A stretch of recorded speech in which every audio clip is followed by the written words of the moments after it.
अगर आप देवी के संपर्क में हैं तो इसके बाद ऊर्जाओं का नेगेटिव प्रभाव आप पर नहीं होगा।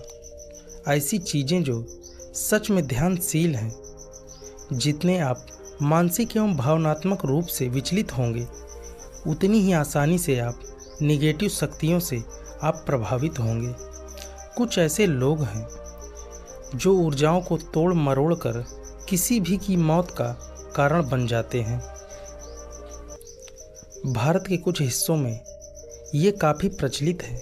एक वेद है, 4 वेदों में से एक अथर्ववेद इसको समर्पित है कि ऊर्जाओं का इस्तेमाल अपनी खुशहाली और किसी दूसरे को नुकसान पहुंचाने के लिए कैसे किया जा सकता है। ज़रूरी नहीं है कि इस तरह की ऊर्जाओं या इस तरह की क्रियाओं का इस्तेमाल सीधे आपके ऊपर किया जाए।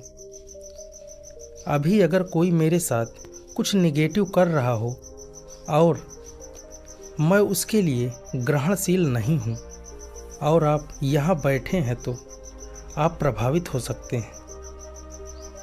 ये बिल्कुल हो सकता है। ये कुछ ऐसा है जैसे सड़क पर लोग एक दूसरे पर गोलियां चला रहे हों और आप बस वहाँ से पैदल निकल रहे हों तो गोली आपको भी लग सकती है। तो कुछ खास अभ्यास हैं। अगर आप इन अभ्यासों या कुछ खास उच्चारणों को अपनी रोज़ की ज़िंदगी में ले आए तो इन चीज़ों से आसानी से बचा जा सकता है। रुद्राक्ष का जो बीज होता है उसका पेड़ मुख्य रूप से खास ऊंचाई पर होता है। लगभग 6500 से 12000 फीट के बीच रुद्राक्ष का पौधा इस ऊंचाई पर हिमालय क्षेत्र में उगता है और इसका उत्पादन या वाइब्रेशन बहुत ही अनोखा होता है। वो लोग जो यात्राएं करते हैं, रुद्राक्ष पहनते हैं, उनकी एक खुद की ऊर्जा का एक कोण बन जाए ताकि वो बाहरी ऊर्जाएं उन्हें परेशान ना कर सकें। उनका अपना एक, इसे कवच बोलते हैं। जानते हैं कवच क्या होता है? यह एक तरह का खोल जैसा उनकी खुद की ऊर्जा का एक खोल। जहाँ भी आप जाएंगे वहाँ आपका निजी बेडरूम आपके साथ जाएगा। ये आपके साथ चलेगा जहाँ भी आप जाएं। वो लोग जो परिवार और समाज के बीच उनके पहनने के लिए सबसे बढ़िया रुद्राक्ष पंचमुखी होता है। और अच्छा होगा कि ये आपको उनसे मिला हो जो जानते हैं कि ये क्या है। बस यही, किसी दुकान से उठाकर इसे पहन लेना अच्छी चीज़ नहीं होगी। आमतौर पर जो रुद्राक्ष आपको यहाँ मिलता है वो हमेशा ही उन परिवारों से लिया जाता है जो हजारों सालों से रुद्राक्ष को संभाल रहे हैं। वो परिवार जिनके लिए एक पवित्र धर्म जैसा है, न कि बस एक बिजनेस। एक और बीज होता है जिसे भद्राक्ष बोलते हैं। वो भारत के उत्तरी मैदानों में खूब पाया जाता है। यह असल में एक जहरीला बीज है जो बिल्कुल ऐसा ही दिखता है। सबसे अच्छा होगा इसे जानी मानी जगह से लिया जाए तो तमाम तरह की चीज़ें आएंगी। मैं आजकल देखता हूँ कि बहुत सारे नए ज़माने टाइप के लोग ये सारे अपने अंगूठे में अंगूठी पहनते हैं। देखिए, अगर आप अपने अंगूठे में धातु की अंगूठी डालते हैं तो आप पक्का अपनी ओर कुछ खास तरह की निगेटिव शक्तियों को बुलावा दे रहे हैं। ये नहीं है कि कोई आपको अपने वश में कर लेगा, पर आप बिना वजह गिरते लुढ़कते फिरेंगे। तरह तरह की चीज़ें होंगी, हर चीज़ गलत होंगी। सिंपल चीज़ भी अगर आप ऐसे लोगों से मिले हैं तो, या किसी समय पर खुद के साथ ऐसा हुआ है कि जब चीज़ें बिगड़ना शुरू होती हैं तो वो लगातार बिगड़ना शुरू हो जाती हैं। लगातार आप गिरते हैं। बस ये होता चला जाता है कि सब कुछ, हर चीज़ गलत होती जाती है, छोटी से लेकर बड़ी चीज़ों तक। बस इसलिए क्योंकि शायद उन्होंने ऊर्जा के कुछ खास आयामों को उन्होंने अपनी तरफ आकर्षित किया है, जो दुनिया में कुछ भी करने के लिए सहायक नहीं होते, बल्कि ये किसी और चीज़ के लिए सहायक हो सकते हैं। सिर्फ वही लोग जो तंत्र विद्या करना चाहते हैं, जो अंगूठे में अंगूठी पहनते हैं। पर आज यह तो अज्ञानता में या फैशन में एक बार अपने अंगूठे में मेटल पहन लिया तो आप इन चीज़ों को बुला रहे हैं।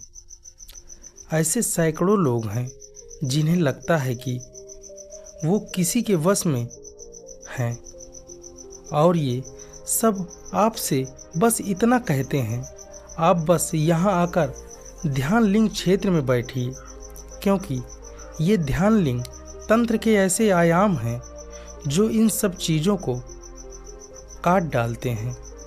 वो यहाँ से पूरी तरह मुक्त होकर जाते हैं, क्योंकि ध्यान लिंग क्षेत्र में तांत्रिक आयामों का समाधान हो जाता है।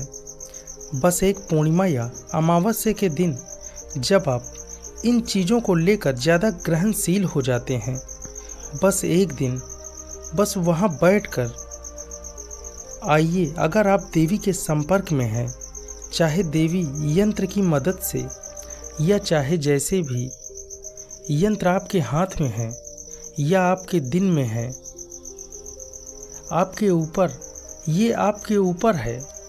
पर एक बार जब आप उस ऊर्जा को खोल में हैं, जिसे हम देवी या भैरवी कहते हैं, उसके बाद ऊर्जाएं आपके लिए नकारात्मक हो जाएं, ऐसा नहीं हो सकता।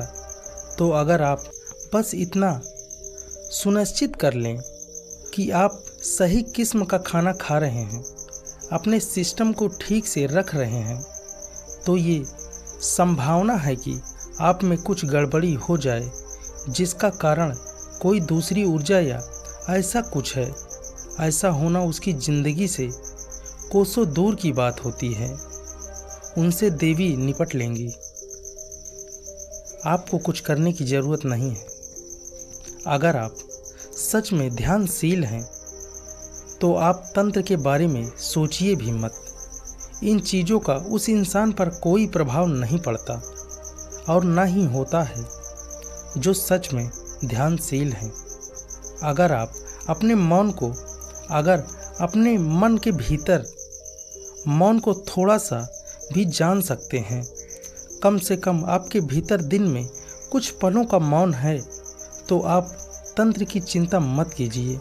ऐसी चीज़ उस इंसान को प्रभावित नहीं कर सकती जो अपने अंदर निश्चलता को जानता है। किसी ने कहा है कि आदमी केवल इसलिए इल है यानी बीमार है क्योंकि उसे स्थिर यानी स्थिर होना नहीं आता। बिल्कुल सही कहा। ये बिल्कुल सही है। सारी बीमारियां इस लिए हुई हैं क्योंकि उन्हें स्थिर रहना नहीं आता, खासकर वो वाली जो आपके मन को प्रभावित करती हैं और वो जो दूसरे प्रभावों के कारण होती हैं। ये चीज़ें इसलिए संभव हैं, यह संभव हो पाती हैं क्योंकि कोई स्थिरता नहीं है। तो अभी इस समय आप ध्यान नहीं, प्रक्रिया से अपने जीवन में वो निश्चलता लेकर आ रहे हैं। अगर आप स्टिल हैं तो इल नहीं होंगे। जितने आप मानसिक एवं भावनात्मक रूप से विचलित और स्थिर होंगे, उतनी ही आसानी से आप इन शक्तियों से प्रभावित होंगे। अगर आपके अंदर एक तरह का फोकस और संकल्प है तो आप देखेंगे कि बस ये सड़क पर एक छोटे से उभार की तरह होगी, दुर्घटना नहीं होगी। लेकिन अगर आप अपने मन और भावनाओं में एक तरह की स्थिरता में है तो इससे दुर्घटना हो सकती है। धन्यवाद। अगर आप हमारे चैनल पर नए हैं तो चैनल को सब्सक्राइब करें।